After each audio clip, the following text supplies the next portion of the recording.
Welcome to the Human Performance Outliers Podcast with your hosts, Dr. Shawn Baker and Zach Bitter. At Human Performance Outliers Podcast, we dive into a wide range of topics revolving around health, nutrition, and physical fitness.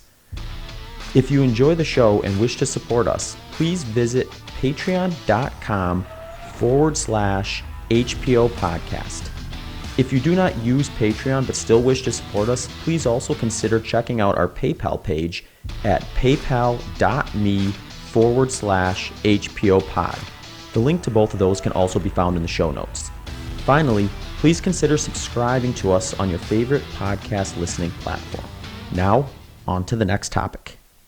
Put us up here. Okay, we're up and recording. Mike, welcome to the Human Performance Outliers. It is a rare occasion we have someone that runs farther than Zach does on our show. So welcome for coming on. Can you give us a quick little rundown on who you are and your background and your story real quick, and let us know, then we can get into the questions that invariably are going to come up. Yeah, of course. So my name is Michael McKnight. I'm an ultra marathoner. Not as fast as Zach, but I do try to run at least as far as he does sometimes. I've been running for about 8 years now. Got into it I actually got in a skiing accident up here in northern Utah and broke my back a bit in the 200-mile distance. Cool. Yeah, Mike, I think I might have accidentally paused the recording there for a second instead of muting my microphone. I think we got most of that, though. You were you'd said that you got into running after, and it's actually a topic I think we want to jump into a little bit here. So it's not necessarily something that we need to re-record or anything like that. But you had mentioned that you had gotten into running after a ski accident where you broke your back, essentially, which I think a lot of times people think about breaking your back being kind of a more or less like, okay, now I'm going to be dealing with this for the rest of my life, maybe in a way that limits what you can actually do from an athletic standpoint. So then when we kind of fast forward to today and highlight like your 200 plus mile races, it seems like a long journey, if anything.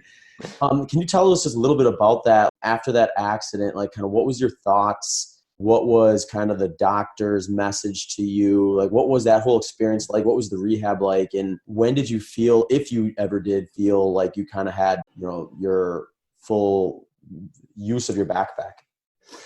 So yeah, so take a little back step. I started running probably 5 months before I broke my back, and I was trying to figure out a way to save money on college. I wanted to see if I could maybe run fast enough to walk onto the track team at the college I was attending. So there's one day I just went out and busted a mile, and I was able to do a 4:52 mile. And so I thought that if I was able to start training a little bit consistently, I'd be able to maybe walk onto the track team. So I started training for about 5 months and then broke my back. I shattered my L1 vertebrae and had surgery the next day, had 2 rods and 9 screws placed into my back. I had part of my hip bone fused to my spine. And so it was just right after surgery, I asked my doctor when I could start running again, since I was starting to appreciate it. And he told me that I'd be in bed for months, that I wouldn't be able to run for about a year. I'd maybe be able to start doing some swimming and biking about 8 months after surgery. But in terms of the impact exercising, he said to wait for about a year. And so, I could talk about this forever, but long story short, it was about 3.5 weeks after surgery, I decided to go out and try and go for a run to see how it felt. And it didn't feel terrible. So, my recovery was super quick. 3.5 weeks after I started running, and it was about 8 months after surgery, I started doing the ultra distances. Wow. Yes. That's, it's interesting to me to kind of sidestep a little bit from your personal journey into just kind of the world of ultra marathoning. I think one of the most unique aspects of that community is just like how people ended up into it. Because you would think with most things, like if we said extreme football or extreme basketball or extreme baseball or something like that, it'd be like, oh, clearly that person played Little League baseball, and then they played in high school, and then they played in college, and then they played Major League Baseball, and then they ended up in extreme baseball or something like that. But and there are people like that in the sport, that have a a running background from essentially when they started sport at a young age and did that whole circuit. But then there's folks who kind of just come into the sport that never really ran before. You hear stories of that where, they decided for whatever reason at an adult age, like, I'm going to go try this trail race. I'm going to do this. And they end up running tons of ultra marathons without necessarily, jumping into like a 5K or 10K circuit or something like that. And I mean, you're probably a little more in between those. You're not that big of an extreme. I mean, busting out a 4:52 mile just to kind of see is pretty impressive, just to see what you can do. So I think it's just kind of an interesting like side note, more or less, about kind of just the diverse background of folks who end up running ultra marathons. And then when you get into the sport itself, you have something that I want to talk to you about as well, is just the different kind of arenas within it. You can have our listeners are familiar with my 100-mile world record and 12-hour world record, who's on indoor track, which is kind of a strange place to run an ultra marathon to most people. But if you don't know anything about it, you might think they all are on something like that. And then they got, stuff like what you've been doing more this year. And to let our listeners know, one of Mike's biggest achievements this year, in my opinion, was they have this series of 200+ mile races. They call it the Triple Crown of 200s. And I think it's from like 205 miles up to 238, if I'm not mistaken. It's a relatively kind of new angle to the sport from in North America anyway. It's got a lot of momentum though in the last few years, and Mike not only did all three of them, and it's not spread out either. It's not like one's in January, one's in July, and one is in like November or something like that. They're in how close are they? They're all like within. They're a month apart, so August, September, October. Okay, yeah. So imagine like doing a 200-mile race and then recovering physically and mentally from that. A few weeks later, getting up to do another one, and then doing that a third time. And not only just doing it, but Mike, you won all three of them, and did you break a course record on two of them as well? I broke actually a record on all three of them. I broke the overall course record at Bigfoot 200. I broke the counterclockwise course record at Tahoe, and then the mill course record at Moab. Okay. And then you also had the overall. So yeah, the goofy thing is, I guess there's enough people that do all three of them that they have a category for the fastest cumulative time of all three. What was your cumulative time for all three? Oh gosh, it was just over 160 hours. I think it was 162. So our listeners are probably thinking right now, well, 160 hours of running sounds like a solid year worth of running. And here you did it in three events. I guess this is good at any time to jump into some of that, because I'm curious about this because I'm an ultra marathon runner, but I've never run that far or that long. So I can appreciate from just knowing what it's like to go from like a 50 miler up to 100, that there's variances in that. And just because you're good at, a 50 miler doesn't necessarily mean you're going to be really good at a 100 miler. So I would imagine there's something like that as well, where like, you can get like really good at running 100 miles. Maybe you're not quite as good. You're not necessarily going to be a slam dunk for being great at running 200 miles, because there's a few more variables in there. Can you kind of talk to us, like what are things that are kind of going through your mind as you're approaching this event and you're trying to mentally prepare yourself for it? Yeah. So, I mean, the biggest thing with the 200-mile races is the fact that you're doing this over a period of a couple of days. If we were to put me on an indoor track like you and we were to go head to head, I would get destroyed just because I don't have that kind of speed. But the 200-mile distance, there's a lot more strategy involved to it. You kind of want to hold back a little bit just because, the fast, the course record I set at Bigfoot was for 50 hours. So just over 2 days of running. So if you're going to start out going at, some kind of 100-mile world record pace, you're going to blow up pretty quick and not sustain that for the next 24 hours. So there's definitely a lot more strategy with your pace that's involved. There's some sleep stations at these races that are kind of funny to think about, that there's actually cots and tents and heaters and sleeping bags even, that you can stop and take naps. I personally didn't take naps just because I'm a bad sleeper. So so I couldn't factor that in. But yeah, so I mean, the difference between these distances really is just that you're out there for so long that you have to strategize your pace and your sleep, and you can even lose it mentally sometimes, which is kind of weird to talk about. There's people that have hallucinations at these races. So it's a whole new level of light deprivation that you're putting your body through. It is interesting too, because I think when you think of the sleeping aspect of it, like it's semi a reality, but maybe not. Like how much did you sleep total during those on average? So I didn't sleep more than 20 minutes total for each race. So I slept for about an hour total between the 3 races. So that's basically nothing. I'm going to chalk it up as nothing. If it's under an hour over the course of 3 200+ mile races, we can round down. Yeah. Yeah. I was talking to some 6-day folks. So like, there's another aspect of the sport where I guess it's kind of a similar realm as to what you're doing, although the 6-day events tend to be on flat or short loop circuits, whereas yours are through like, legit mountain passes. Sleeping can be one of those things where like you might want to really badly, but you can't necessarily do it when you want to, because you're aware. I'm sure there's like a whole bunch of like cortisol and all the things kind of keeping you awake, and you may lay down and just lay there. And then you're sitting there thinking, well, I could be moving forward, but instead I'm laying here not getting anything done. Yeah. Yeah, definitely. Go ahead. I was gonna say, so the crazy thing with that, like, at the Tahoe 200, I tried to sleep so many times and I couldn't. And so going into that second night, there's actually about a 5-6 hour period where I was having some heavy hallucinations, where I was talking to people that weren't near me. Like, I was talking to my legs and they were talking back to me. I was stuck in this like little time portal where I couldn't progress. I was running in circles, and like I essentially was in a different dimension. And, thinking about it now, I don't know how that's possible, but in the moment I was just lost and completely out of it from lack of sleep. It seems like it's a whole nother sport almost, because like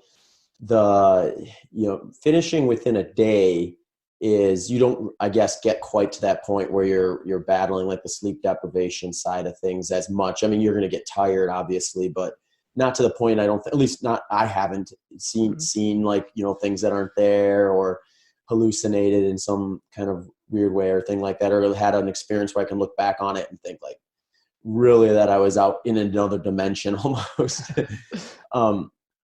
Yeah. So let's talk a bit about just like the preparation for something like that, because when I'm coaching folks, one thing we do is we kind of look at the race and we kind of work backwards, and we highlight that ultimately kind of specificity and consistency are kind of these 2 guiding compasses of their training.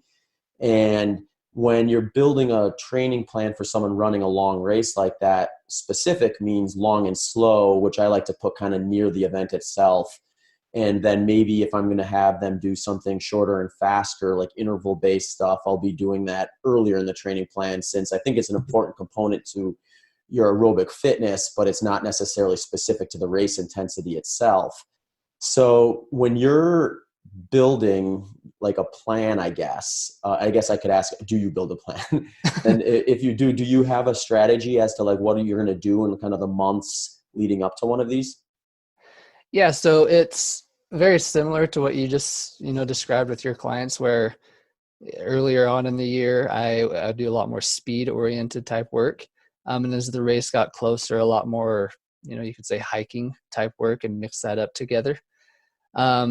There's 2 factors for these 200s that you really got to factor in, and that's the sleep deprivation, and then that's the fact that you're going to be going a little bit slower, which is okay.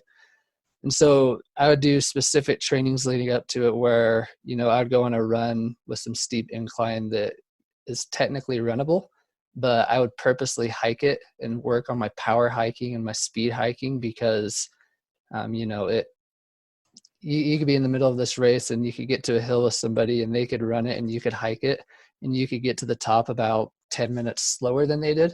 But, in 12 hours, their legs are going to be that much more shot than you are, because they chose to run and you chose to power hike.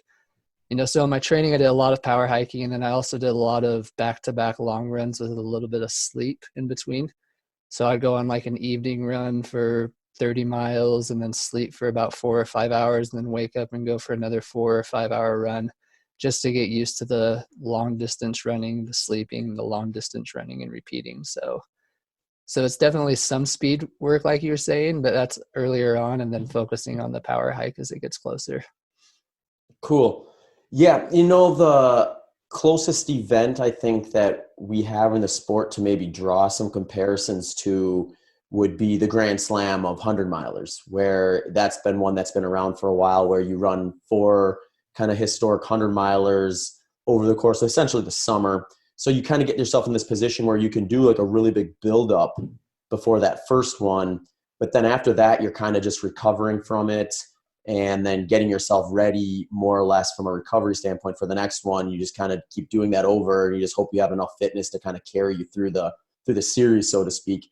Is that kind of what it's like with after that first 200 plus mile effort? Are you just basically trying to recover, getting your legs moving a little bit, and then just trying to show up to that next one fresh and leaning on a big buildup that you did leading into that first one? Essentially, yeah. So I've actually done this 2 times now. The Triple Crown started in 2017, and I did it that year, and then I did it here in 2019 as well. And the difference between the 2 years is astronomical, in my opinion, because the first year I didn't run once in between those races. Like, my legs were swollen. I felt completely beat up. I was worried about the next race. And so I didn't run because I didn't feel like I could.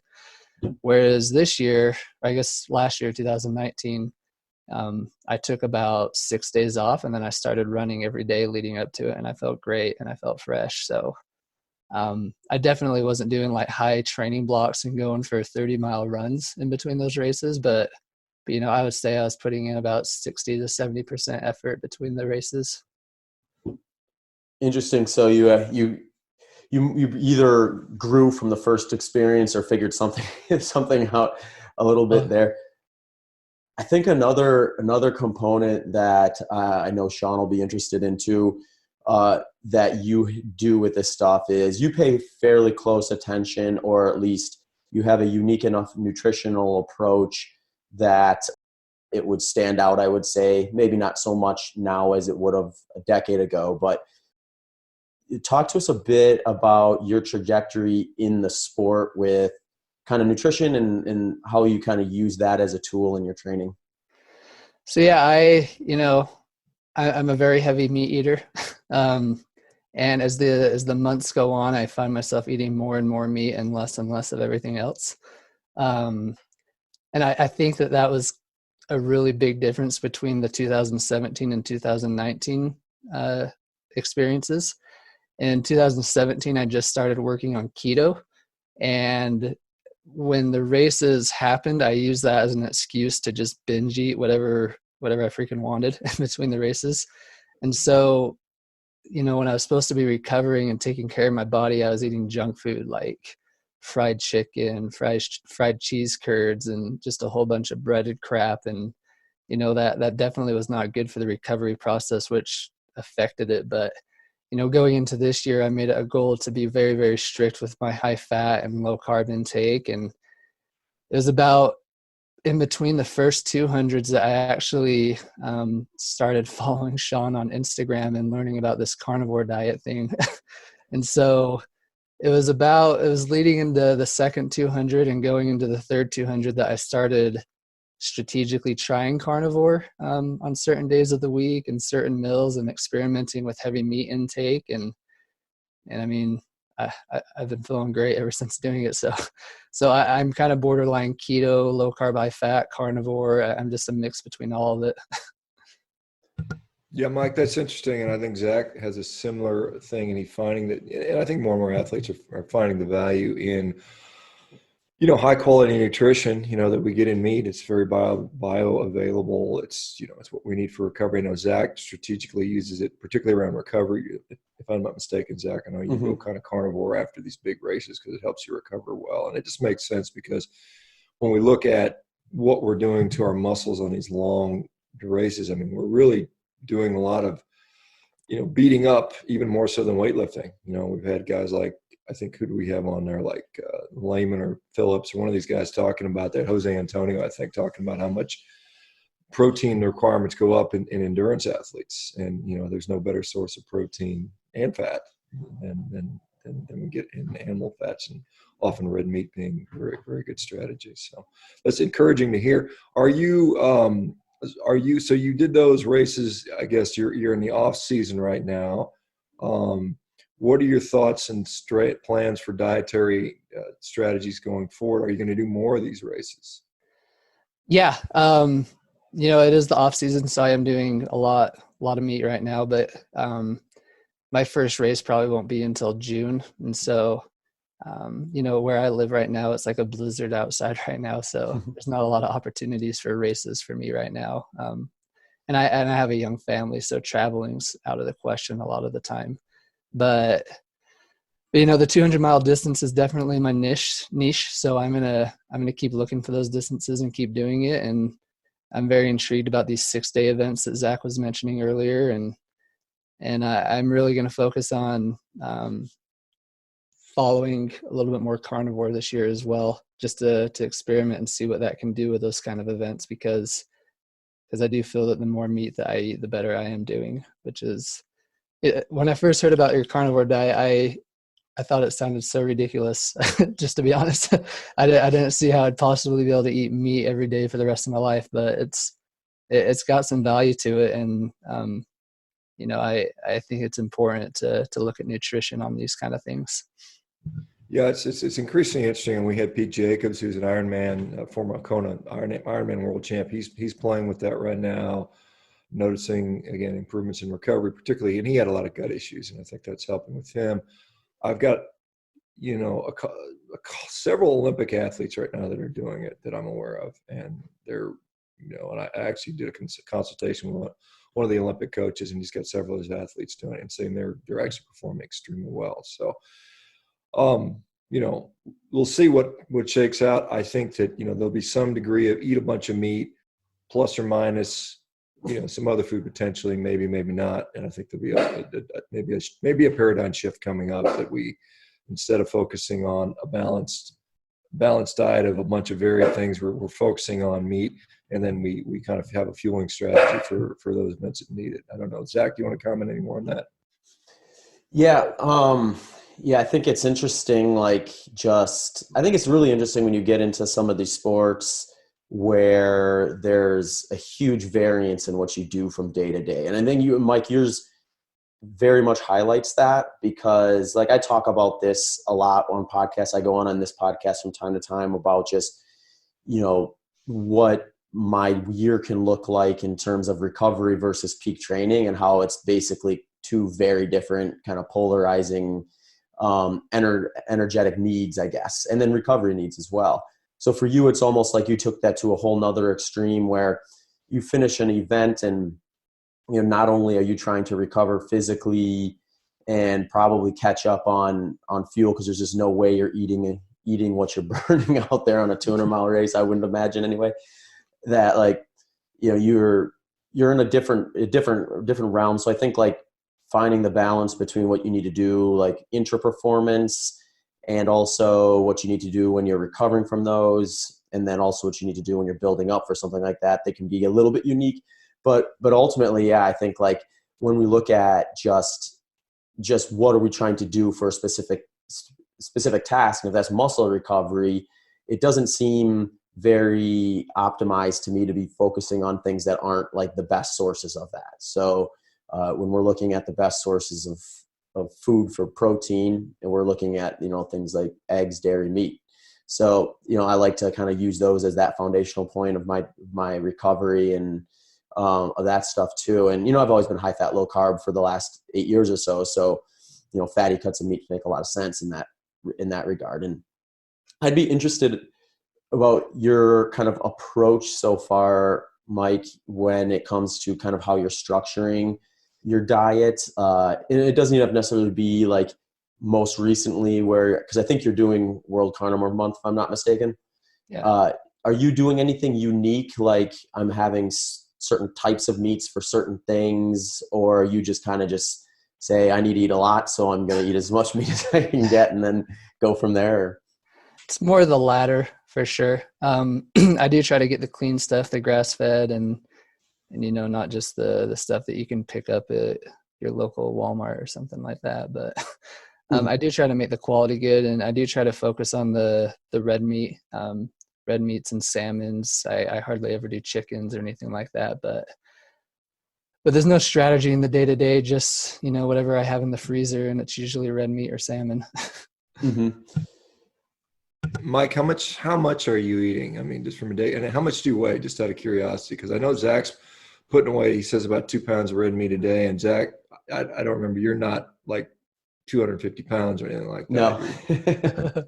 No. I'm 175. And I think just from following you guys that this is normal for people who start to get into it, but I'm probably doing 1.5 pounds to 2 pounds as well, just because like I'm almost forcing myself to eat it because I'm very, very satiated, even after just one meal. So I'm trying to find that balance of getting enough to replenish, after a long workout and not overstuffing myself because I don't feel like eating. Are you working out on a treadmill then again? Is that what, I mean, because I was seeing in Utah, are you getting outside, or what are you currently working out right now? Yeah. So I strength train 3 days a week, right when I wake up. And then I eat like a couple of eggs, and then an hour later, I'll go for about 1.5 hours to 2 hour run outside, just bundle up. And then when I get back. And how do you feel your performance is basically on a basically an all meat month right now? How's that been going? It's been fluctuating. I think I don't know if I haven't really seen any of the data on if you go through like a keto flu type thing with the carnivore diet, but some days I feel super tired, but for the most part, I feel pretty energetic. Like you wouldn't be able to tell that I haven't been eating carbs. Yeah, I mean, there definitely can be, and often is, an adaptation period. And I think in my experience as an athlete, it took me a couple months, quite honestly, to notice, in my sport, which is more strength and power related, there's a little bit of endurance component of it, but it's all the high end glycolytic, max effort type stuff, which is obviously different than where you're focusing, which is more could do that. I know Zach talked about doing a 24-hour run as purely as a carnivore as a strategy, just because of the relative VO2 max output, which is a lot lower than you'd sustain in, say, even a marathon or something like that. So Zach did do that, or you were talking about No, that? I haven't yet. It's something I'm curious about. So what we have right now, from what I've seen anyway, in terms of actual like studies on endurance performance with a strict ketogenic diet, is like basically, most of it points to that like it's going to be a detriment to your top end performance. So like if we're getting into like some of these endurance events that are, more like the marathon or 50K or 100K, it stands to reason that in a lot of cases, you're probably taking a tool off the table by eliminating carbs altogether. From what we've seen in the lab anyway, or I guess some of this stuff is in the field, but studies that they've done on that stuff. But what we've also learned with that is that, if you can keep your relative energy output a little bit lower than some of those events, then it on paper anyway, I think Trent Stellingworth has said, like, when you start getting up into the events that are like past 10 hours, it starts to look like it's the performance deficit you'd maybe experience at something that's like a little higher end aerobic starts to level out. And then on paper, at least, it would be not a performance deficit. So then, 10 hours you're just getting warmed up at 10 hours. I would imagine like station. Yeah, that's the first aid station. So yeah, you might not be able to eat until then.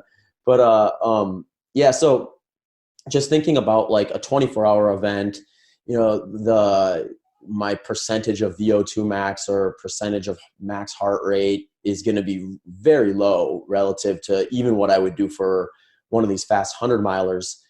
And then for you, it's even more so because you're looking at, multiple days. You're probably more worried about just smaller things that kind of add up, I would guess, rather than like, oh, if I don't have that carbohydrate right now, I'm going to run 15 seconds per mile slower from 11 a.m. till noon. You're probably thinking, well, if I can avoid stopping and, sitting down for 15 minutes and I can keep moving even at a very slow pace, that's what's going to get me to the finish line quicker or break a course record on an event like that. So I think like that's where the door opens up for more of a strict keto approach, or, a carnivorous approach, which is almost by default strict keto, I guess. Yeah. So what are your thoughts on that? Do you think because you've done other things too. It's not like you just started doing 200 milers. You've done 50Ks, 50 miles, 100 miles and things like that. Are you noticing that it's easier to be strict keto or carnivore with some of these longer efforts than it would be if you were going to go do like a 50 miler? Absolutely. We joke about the 10-hour in between aid stations, but for these 200-mile races, you're going 6 hours at a time sometimes without seeing an aid station. So, for some people, that's 2 marathons. Mm-hmm. It's a very, very long time. And so I have noticed, we'll say Moab, for example, there was a very famous individual that ran that race with us, Mr. David Goggins. And there was a point where he and I were just alternating between first and second for a few hours. And, this aid station was 25 miles apart. And we were about 12 miles out, and he came up to me and was asking if I had any kind of calories that he could borrow, because he didn't pack enough for that long of a section. And I only had one gel left with me at that point, and I had no problem giving it to him just because I felt confident with my sustained energy through being fat adapted. And so I definitely think that that doing keto and carnivore gives the very, very long endurance athlete an edge that a lot of people don't have. And I definitely notice it more with these 200s than I would at like a 50K or 100K. All right, folks, this episode of Human Performance Outliers Podcast is brought to you by ButcherBox. ButcherBox is a meat delivery company that brings you high-quality beef, chicken, pork, salmon, and scallops. What does this mean? All products are natural and humanely raised or sustainably wild caught, as is the case with their salmon and scallops. If you are concerned with how the animals you eat were raised, rest assured, ButcherBox partners with farmers who are inspired by Dr. Temple Grandin, a member of the Humane Farm Animal Care Program's scientific committee. Their beef is 100% grass-fed and grass-finished. The chicken is organic and the pork is heritage breed with no added sugar. So, head over to butcherbox.com and place an order today. And don't forget to enter promo code HPO for a discount. Thank you for supporting one of our long-standing sponsors. Now, back to the show. Mm-hmm. Hey, Zach, did you see there was recently a study came out that I posted, and it talks about the protein requirements are more if you're following a keto or low-carb eating pattern, saying endurance athletes seeking to maximize their training benefits should eat at least 1.92 grams of protein per kilogram of body weight per day. So basically you're in this slightly more than 1 gram per pound, which is what you and I have talked about for a long time. I know, Zach, you and I have said, well, maybe in the setting of low carb, maybe the protein is a difference, and that's why we see these athletes doing better potentially on a carnivorous diet, which is still potentially ketogenic, but yet higher in protein potentially. And so that is interesting to see this sort of thing being shown in the literature now, and seeing some of our, our own personal anecdotal experience as athletes bearing out. And it just makes sense to me from an evolutionary perspective. If we say we were on a ketogenic diet, well, the only way we'd have gotten there would be by eating, focusing on animals, because there wasn't Quest bars and MCT oil floating around back then. So we would have very little chance to do that. So did you see that, Zach, or any comments on the protein? I didn't see that article, but I do think that probably would make sense. And I think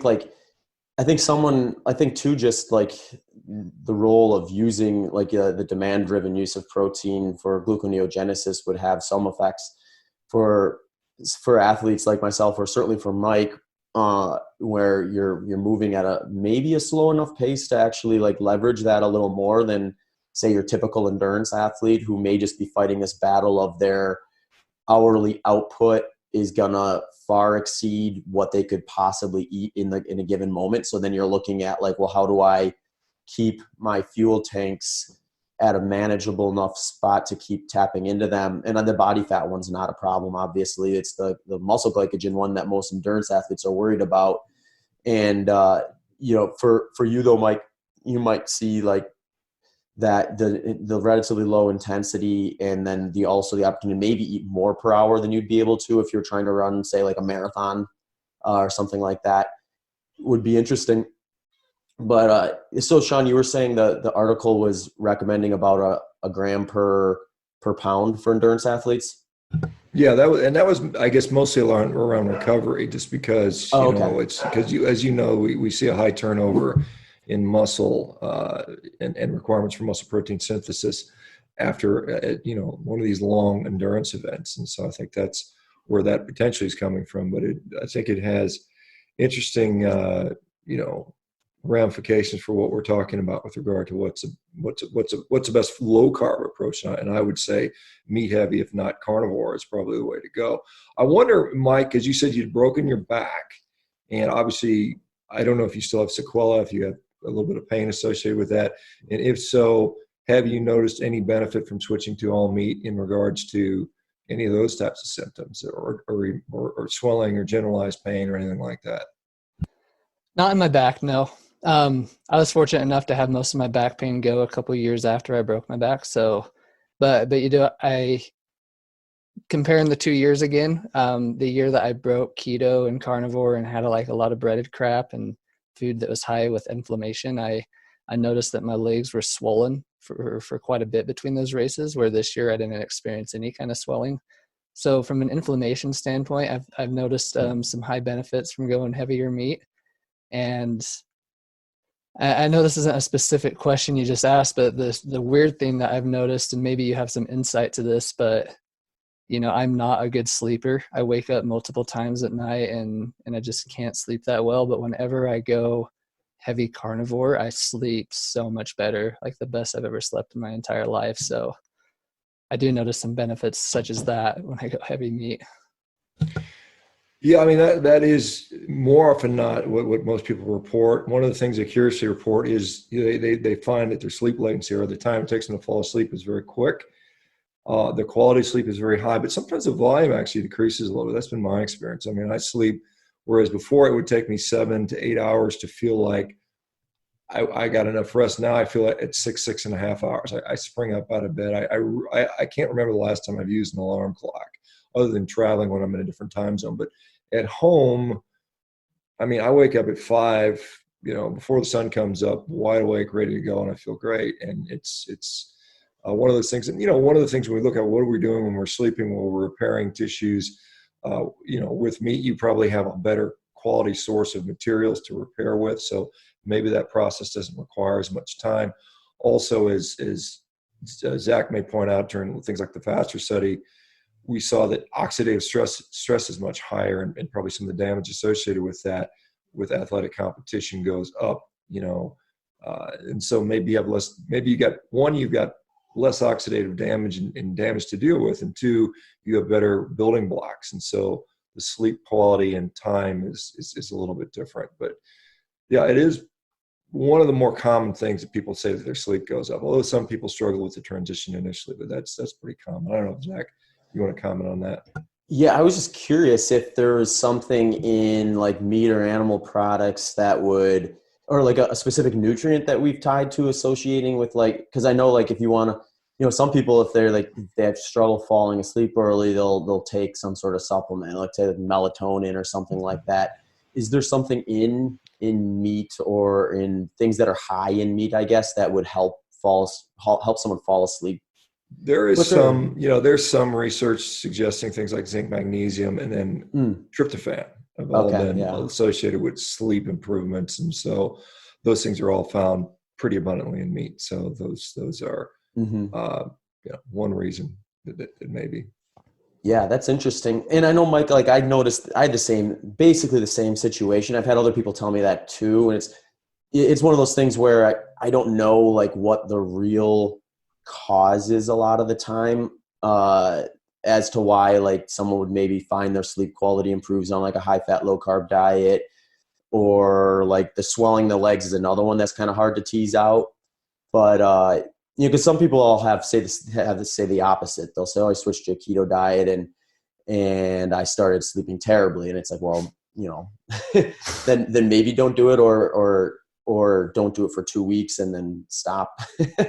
But I have heard that same kind of message come across. And that was certainly my experience too, where it was one of the reasons why I even approached it in the first place was sleep quality was something I had historically always had good luck with. And then it started not being the case any longer. And the swelling after races and after big workouts and things like that. Or the other thing that was always pretty common too is if I'd go on a flight, you know, even if I didn't do a big workout around it, you'd have a lot of like residual swelling for about a day and a half after getting off of an airplane, especially if it was like a transcontinental flight or an international flight. And now I don't really have that anymore. Maybe a little bit, or if I do like a big workout right before the flight, maybe a little bit, but I don't notice that either. So there's something happening where it's like either flushing out some of that for whatever reason, or maybe I'm removing something that I was eating in excess with the higher carb approach that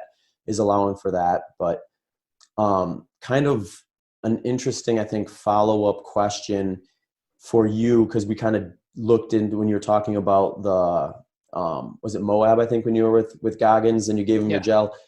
Do you think like are you curious enough to like try one of these on like a carnivore diet and stick to the plan during the event? Or do you think it's the move is to kind of do something kind of still closer to what I tend to do on my races, which is, you know, bring back carb sources for the event itself?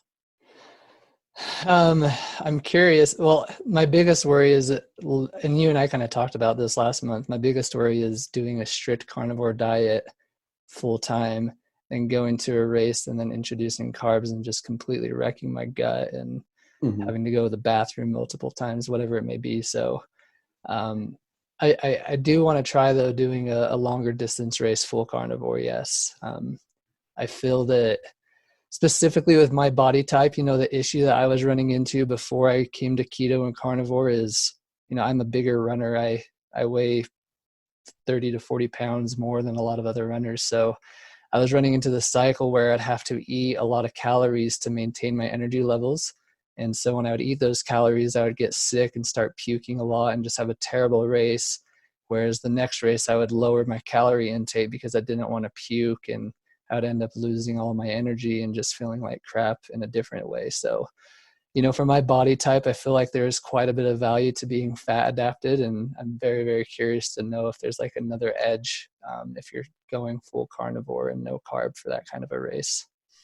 Yeah, that's actually an interesting point, because when you look at the intra-event like fueling science or research, one thing they point out is that it's not necessary when they look at just like, so they're usually looking at it from an angle of like how much carbohydrate can you take in per hour before, like, you know, you start running into issues. And a lot of that research, they pinpoint like, you know, some pretty high numbers of like 60, sometimes 90 grams of carbohydrate per hour. But what they are careful to say is that that runs consistent from like, you know, runner to runner, regardless of size. So like, for example, if you're a 120 pound athlete and you can take in, say, 60 grams of carbohydrate per hour, and then you're talking about someone closer to your size, then you still maybe only can get in 60 grams per hour, but you're burning way more calories per hour than that 120 pound runner is. So I would think someone in your situation would benefit even more from an approach like that, where you're not as reliant on your gut's capacity to be able to tolerate, or if you can limit what your gut has to tolerate, that's a good plus for you, especially in these longer events. Yeah, I agree.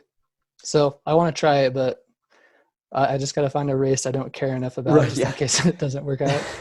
That's always the case too. It's like you want it. There's so many things I want to try, but yeah, like I also don't want to necessarily show up for a race you've been preparing for like 4 months and then have it go sideways. And And it's a unique enough sport where like to go out and say do a 12-hour run and test it on that is hard to do, if not impossible, because you're likely not going to mimic the exact environment and intensity that you'd want to do on race day anyway, or you end up just essentially doing a time trial on your own, and then you got to recover from that. So, that's a new world record you could go for. There you go. Fasted or Yeah. Well, Zach is because this actually kind of carries because I know Zach has recently talked about running across the United States, which is very similar to kind of more the pace you would I would imagine even slower than what you're doing for 200 mile, and that may have similar implications. And I know Zach has talked about leg swelling in the past when he was doing a more higher carb approach. He would have just your legs would swell up like balloons after a race, and now that you're doing a different dietary strategy, that has improved a lot. But how would you approach a run across the United States? I'm just wondering if Zach would have the same strategy. How would I approach it, or how would Zach approach it? Well, both. I mean, It's a hard question. I've never thought about running across the United States. You'd probably be well suited for it. I'd probably do a lot of lettuce wrap burgers. Maybe not lettuce wrap, but just patties. A lot of patties and bacon. And I from my experience, I do very well with fruit so far. So I'd probably implement a little bit of fruit, but I would do a lot of hamburger for sure. Mm-hmm. Yeah, I think like for the transcon stuff, that would be the best opportunity to try out some of the strict keto stuff. I think mainly just because, for one, I think it's more about just getting enough in. Like if you look at Pete Kostelnick's record, he was averaging like 15,000 calories a day or something like that. So like at this point, I'm trying to wrap my head around what it looks like to do, because I don't think I've ever eaten 15,000 calories in a day. Maybe I have, but like it's rare if it has happened. So like to have to do that once, like if you told me, okay, eat 15,000 calories today, I could probably do it. But to have to do it over and over again for like 7 weeks, that's the big thing, right? So I think like at that point, you're trying to get as much energy dense stuff as you can get. So like a lot of fats and things like that. I think bacon is, bacon without throwing the grease away. You can get that grease with the bacon is probably something I would do a lot of like, I think if I'm doing like burger patties, I'm probably going to be getting like beef tallow or something and adding that to it to fatten it up. Or if I deviate from the animal sources, I'd probably get like a bunch of like the Primal Kitchen, like mayos or something. You could just add like a ton of calories without a whole lot of volume, because that's going to be my guess is fiber's not your friend on something like that when you're trying to get in 15,000 calories a day or whatever it ends up being. I did talk to, do you know Meredith Terranova, Mike? Mm-mm. So she's a dietitian, and she's down in Texas. And I was talking to her a bit over the holidays about this, and she's had the opportunity to kind of like observe from kind of afar some of these like longer efforts, like Appalachian Trail type things, like bike rides across the country and things like that. She does some of these extreme Ironman events where it's like, instead of just doing the Ironman, they're doing it like 3 times over or something like that. And so she's kind of got a view into that world a little bit, that extreme of an extreme kind of an approach. And she was saying that she thinks that there's maybe something to staying like very low carb, at least for the first half of the day. And then when like you kind of get near to the end of a day and those hours are getting long, introduce some carbohydrates just to kind of like maybe, add a little bit of pop, or just change a little bit of the way it maybe would just respond to your system, maybe make you a little more alert, or just introducing something different might even. And she was talking about maybe kind of thinking of a strategy around that. So if I didn't go strict keto, that would be maybe how I would use carbohydrates. I'd probably save them for like the last third of any one of the days, and then, restock up. But I think the real battle with something like that is inflammation, right? Like you wake up in the morning and you can't move. It's not going to be because your muscles are too sore. It's going to be because you're too inflamed, is my guess. And then what happens, I think, is like if you're doing something like a transcon, you can kind of bypass that by just forcing through it, or, you know, getting down what I would consider a bad path of like anti-steroidal anti-inflammatories or non-steroidal anti-inflammatories to try to sidestep that. But I think that ends badly for you if you keep hammering that, for a variety of reasons. So I think going super heavy on the carbs is probably a recipe for potential injury, or having it like something force you off the path at some point. But, you know, those are my suspicions at this point anyway. I got some homework to do though. You have people like Carl who pound the pizza and beer and still do well. Yeah. Yeah. Yeah. It's, you know, the Appalachian Trail is the most interesting one to me, because I feel like that route specifically has had the most variety in nutritional approaches, because you have Scott Jurek, who obviously did it vegan. And then you have Carl Meltzer, who kind of just did like beer, pizza, ice cream. He was just like calories, calories, calories. And then who is the other guy that did it, that was doing like, he was doing a lot of like eggs and bacon and things like that in the morning. Right after Carl, right? Yeah. And I think he might have been one of the guys that Meredith was talking about that kind of had that strategy of, instead of going like hard on like, you know, like pancakes and carby things for breakfast, he was keeping it kind of energy dense, fat and protein in the morning. And then waiting until later in the day to start bringing back. And that helped him kind of stay a little looser, or maybe less inflamed in the mornings when he had to go back out and do it again, or get back up and, you know, cover another 50 miles on the AT. So that's kind of an interesting one. But yeah, I'll be curious to see what you have in store with some of the 200-mile stuff, because it doesn't sound like you're ready to stop anytime soon. And I think most people who hear about that stuff are like, that's something you do once, and then you get away from it. But you seem to be in the business of finding them and maybe more. I like them. Yeah, I think the guy that ran that it was a Belgian dentist by the name of Karel Sab, who I guess has a record, and he was a eggs and bacon dude. But I was wondering, you know, for you guys that have tried, I know a lot of people, when they take all these gels and when they're on these endurance events, whether they're cycling, triathlon, you know, running, have a lot of GI problems. You know, that's the biggest issue is their GI. Are you finding that if you do like higher fat, how does that tolerate on the run? Is that well tolerated, or have you guys played with that? Higher fat on the run? Yeah, like taking some fat in, like whether it's animal fat or some other plant fat or something like that, high fat as a source of energy. You know, I know there's people who are supplementing ketone esters, but orally, how does a gut seem to tolerate like bacon or something like that if you're running? For me, my gut tolerates bacon really well. At the 200-mile races, I didn't do any gels. I did a lot of fruits, but then I did a lot of hamburger patties and bacon, and I had no GI issues at any of these races. So, you know, for me, but I don't know how that would do for Zach. A fast 100-mile race, like a shorter timed, faster 100-mile race compared to a 200-mile race. But for me, it worked well. Yeah, you know, I haven't deviated too far from liquid calories in some of the flat 100-milers, but with some of the stuff that's a little longer than that, or like on a train where it's going to limit how fast I'm going, I have done some more things like bacon and things, more so during like as like kind of a secondary fuel source. But I haven't done it enough maybe to really tease out if it could potentially give me stomach issues if I had it in too much of a volume. But that's kind of a question I have for you though, Mike, is like when you do that, when you're doing the 200s and you're eating, are you like, what are you looking at for like quantity? Because if I eat, the big limiter is like if I eat too much, you almost get lethargic.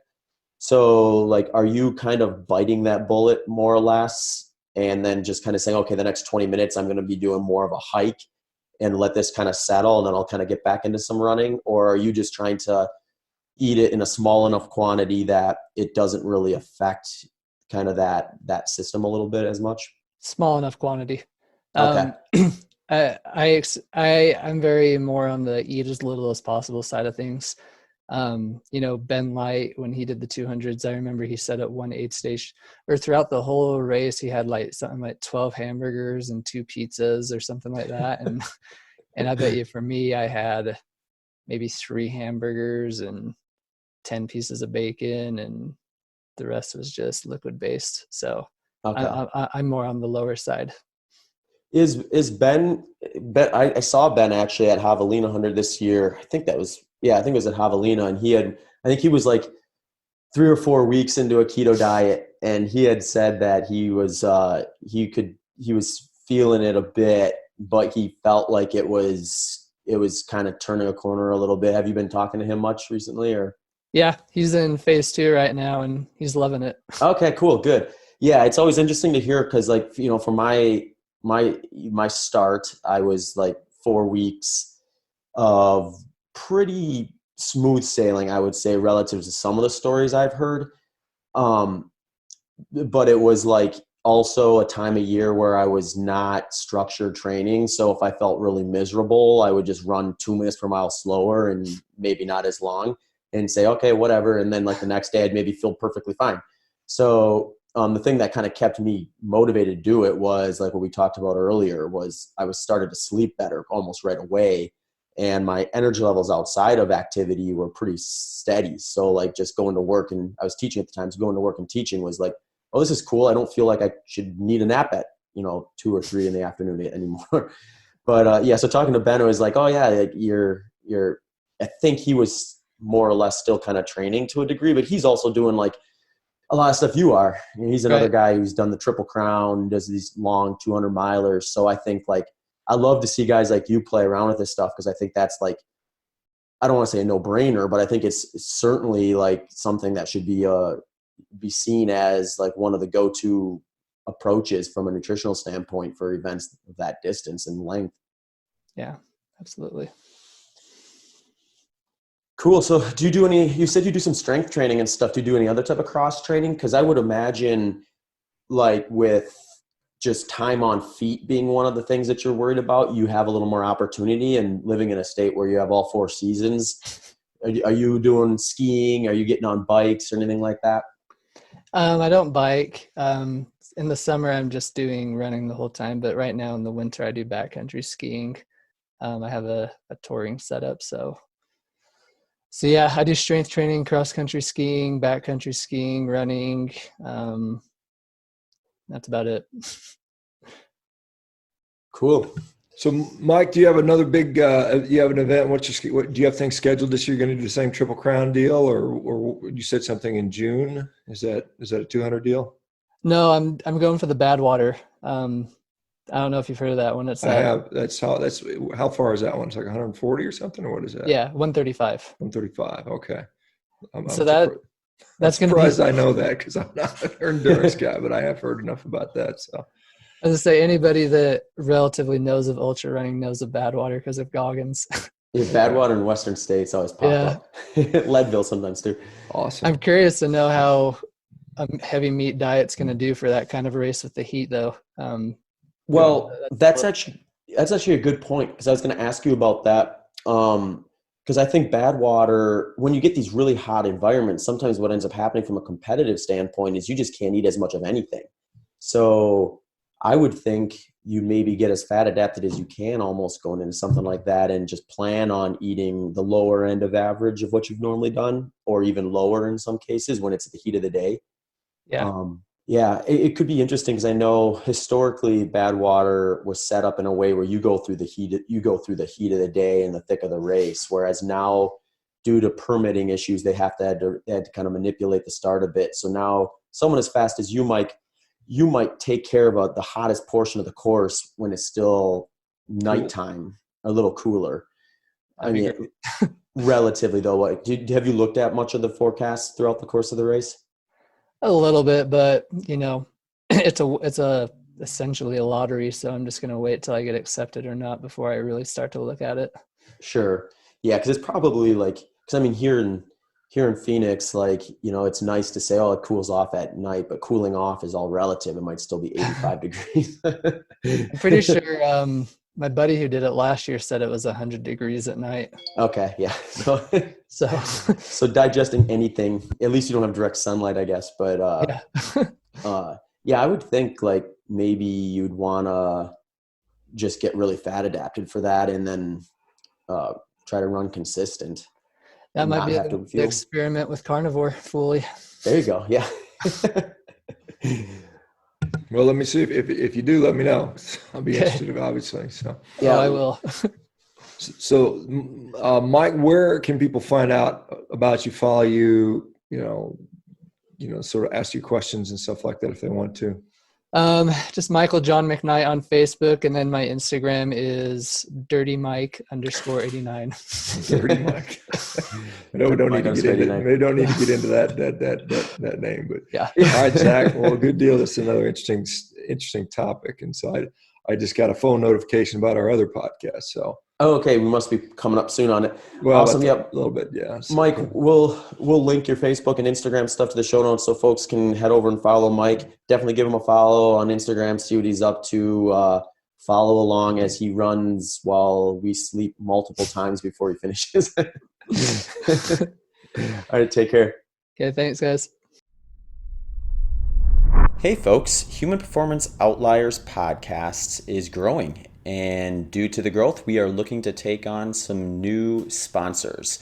So if you feel like your company or organization would be a good fit for our audience, please do not hesitate to reach out to hpopodcast@gmail.com. Thank you.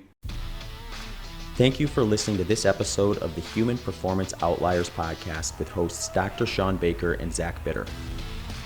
If you enjoyed the show, please consider following us on social media and checking out our websites.